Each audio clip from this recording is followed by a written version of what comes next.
The next poet is Linton Kwesi Johnson, who just flew in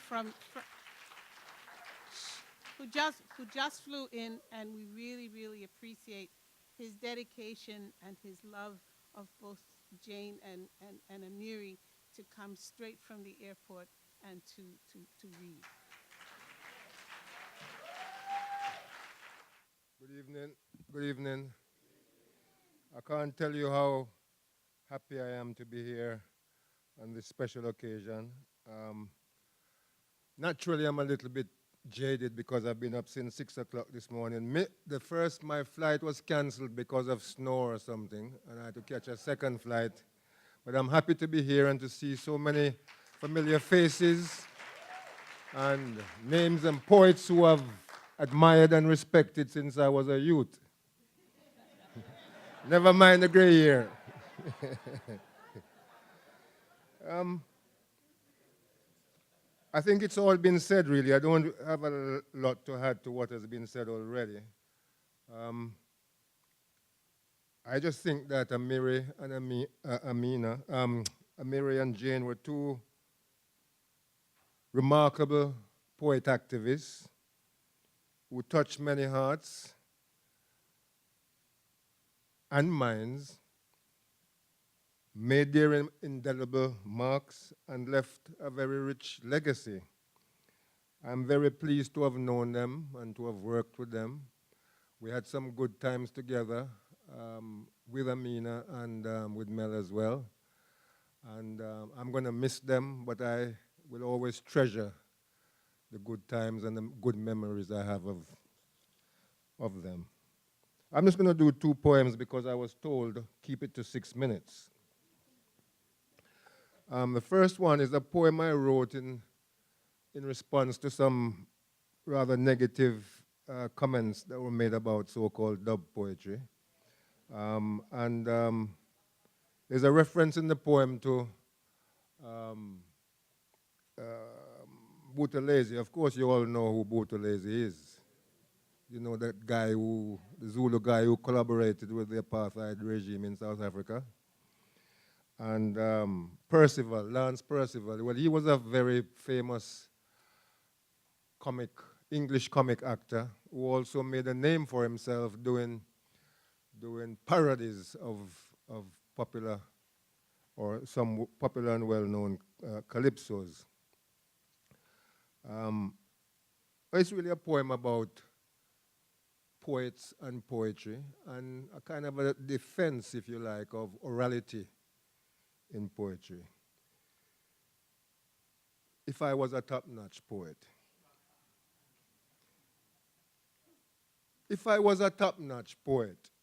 like Chris Okigbo, Derek Walcott, or T.S. Eliot, I would have write a poem so damn deep that it bittersweet. Like a precious memory will make you weep, will make you feel incomplete. Like when your lover leave, and though the feet you concede, still you beg and you plead till you win a reprieve and you're ready for rock steady, but the music done already. Still, in the meantime, with me rhythm, with me rhyme, with me rough bass line, with me one sense of time, goon poet of a step in line. Kabuta lazy might have got couple thousand, but Mandela for him thousands of thousands of thousands of thousands. If I was a top-notch poet, like Kamau Brathwaite, Martin Carter, Jayne Cortez, or Amiri Baraka, I would write a poem so rude and rootsy and subversive that it make the goon poet turn white with envy. Like a candomblé voodoo kumina chant, a whole-time calypso or a slave song that get banned. But from granny right down to grand picnic, each and every one can recite that they want. Still, in the meantime, with me rhythm, with me rhyme, with me rough bass line, with me one sense of time, goon poet have a step in line. Kabuta lazy might have got couple thousand, but Mandela for him thousands of thousands of thousands of thousands. If I was a top-notch poet, like Chikaya Yotamsi, Nicholas Gwen, or Lana Goodison, I would write a poem so beautiful that it's simple. Like a plain girl with good brains and nice ways, with a sexy disposition and plenty compassion, with a sweet smile and a subtle style. Still, me nah go on like a heap and bow and scrape. Me nah go on like a heap peddling your puerile parchment ethnicity with only a vague fleeting hint of authenticity. Like a black lance Percival in reverse, or even worse, a babbling buffoon will lose him tongue. No, sir, not at all. Me got me rhythm, me got me rhyme, me got me rough bass line, me got me one sense of time. Goon poet have a step in line.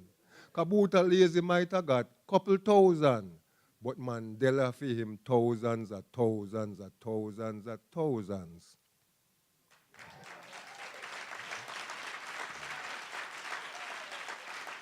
Thank you. The second poem is not one of my poems, but I felt it was a poem which was fitting for the occasion. And it's one of my favorite poems of all time. It's a poem about, I think, poems can be read in many different ways, but for me, this is a poem about art and life, the meaning of art and life. Poem of Shape and Motion 1 by Martin Carter. I was wondering if I could shape this passion just as I wanted in solid fire.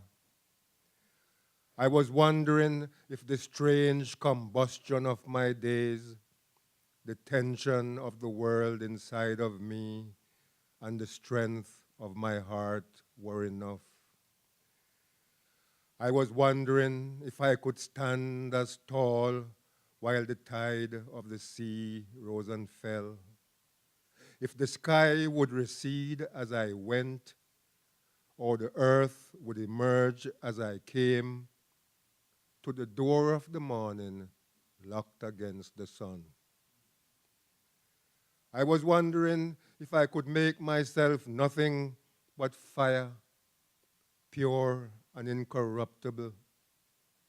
If the wound of the wind on my face would be healed by the work of my life, or the growth of the pain in my sleep would be stopped in the strife of my days. I was wondering if the agony of years could be traced to the seed of an hour, if the roots that spread out in the swamp ran too deep for the issuing flower. I was wondering if I could find myself all that I am in all I could be, if all the population of stars would be less than the things I could utter, and the challenge of space in my soul be filled by the shape I become.